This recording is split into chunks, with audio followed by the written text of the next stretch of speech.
J.P. Morgan's uncle, James Lord Pierpont, composed the music and wrote the lyrics. 2. James Lord Pierpont wasn't much of a family man. He was the son of a fiercely abolitionist Unitarian minister in Boston. He ran away from boarding school at age 14 and joined the crew of a whaling ship for almost a decade. He married and settled his family in Massachusetts. When a California gold rush struck in 1849, he left his wife and children behind in Massachusetts to chase riches in the West. 3. While his father and brother took fiery stands against slavery, Pierpont became a staunch supporter of the Confederacy. Pierpont had moved to Savannah, and when the war broke out, he enlisted with the 1st Georgia Cavalry. He wrote several Confederate anthems. He remained in Georgia after the war ended and lived out his final years in Florida before his death in 1893. 4.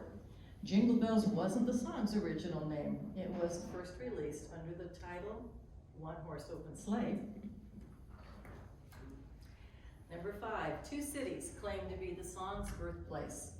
Medford, Massachusetts claims this famous tune was composed while Pierpont was nursing a drink at the Simpson Tavern in 1850. Savannah also erected a historical marker of its own, claiming he wrote the song while music director at the Unitarian Church in that city. That is more likely the truth. But what is not in dispute is that Pierpont drew upon snowbound memories of sleigh rides and races in Massachusetts, not Georgia, when writing the song. 6. Jingle Bells was not intended to be a Christmas song. There is no mention of Christmas or any other holiday in the song. 7. The song may have been first performed in blackface.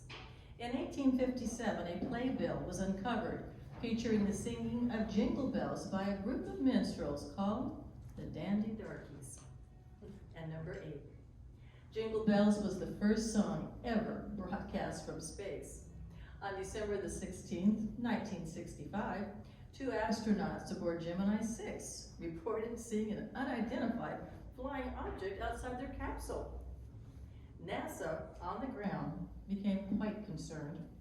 The tense situation was relieved when a small harmonica, played by astronaut Wally Schirra, began the chorus of Jingle Bells.